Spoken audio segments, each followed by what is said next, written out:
This is why Kenyans are getting nervous about Tanzania's unrest. Serikali tusaidie, kwani sisi tulipiga kura Tanzania. Sisi ni wa Kenya. Kwa nini waturushie? Kwa nini waturushie vitu kama hivyo? Wanaturu watoto wetu. Watoto ni wadogo. Mpaka sasa hivi watoto wako hospitali. It started with tear gas and now it is turning into a diplomatic headache. Jeshi la polisi Tanzania limepata taarifa za watu ambao sio raia wa Tanzania kuwa wameingia nchini kwa njia zisizo rasmi kwa nia ya kufanya uhalifu ikiwepo vurugu. As Tanzania's post-election protests rage on, Kenyans living near the border are being told to tread carefully or risk being caught in the crosshairs of a regime desperate to keep its narrative airtight. Ningependa kuwatahadharisha kuwa kuna kikundi cha watu baada ya kuona wameshindwa kuvuruga amani ya nchi yetu, wameunda kikundi cha vijana ambao wanaandaa picha mjongeo na taarifa mbalimbali za matukio yaliyotokea siku za nyuma ambayo yalishashughulikiwa na mengine ya kutunga ili yasambaze kwenye mitandao ya kijamii yaonekane yametokea kipindi hiki au muda mfupi uliopita. Just hours ago, Tanzania's police spokesperson appeared on national television and claimed that a large number of foreigners had infiltrated the country to stir unrest and sow chaos during the ongoing post-election protest. Watu hao wanajifanya kuwa wanafanya shughuli mbalimbali ikiwepo bodaboda.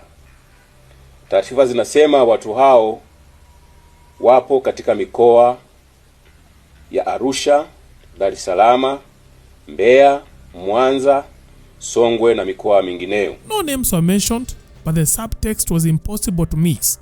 For many Kenyans, the finger was practically pointing at them. Wakati jeshi la polisi linaendelea kuwafuatilia ili kuwachukulia hatua kali kwa mujibu wa sheria, mwananchi yoyote ambaye amempangisha au anaishi na raia yoyote wa kigeni asiyefahamika na anafanya shughuli gani na mienendo yake ni ya kutia mashaka, atoe taarifa haraka sana kwa viongozi wa serikali za mitaa, wakuu wa vituo vya polisi, wakuu wa polisi wa wilaya, makamanda wa polisi mikoa, au atoe taarifa kwa kupiga simu kupitia namba 0699 998899.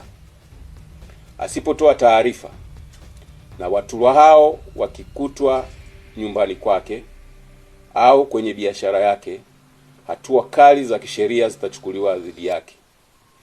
Jeshi la polisi linaendelea kuhakikishia wananchi kuwa kwa kushirikiana na vyombo vingine vya ulinzi na usalama vinaendelea kuhakikisha taifa letu linaendelea kuwa salama na lenye amani. The unease began early in the protest when tear gas canisters launched by Tanzanian police landed on the Kenya side of Namanga, prompting local riots.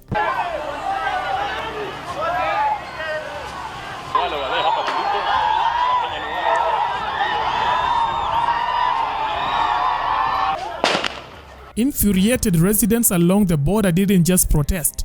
Some offered to cross into Tanzania and join the demonstrations against President Suluhu Hassan's rule.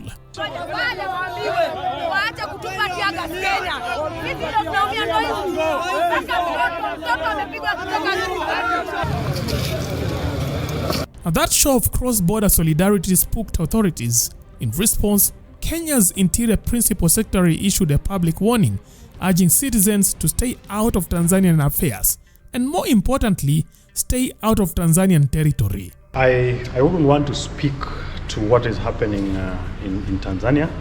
I can probably just speak to what is happening in Kenya insofar as on matters security.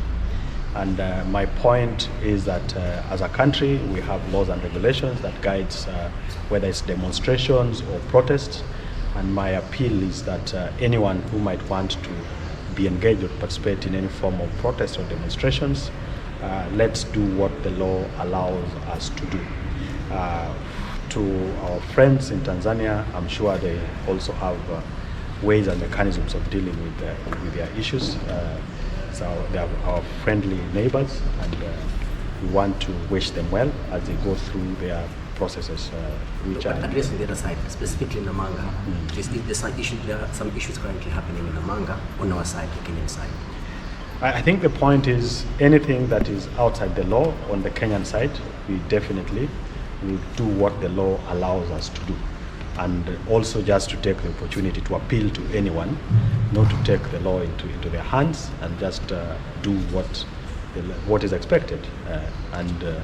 Our officers are competent enough to deal with any situations.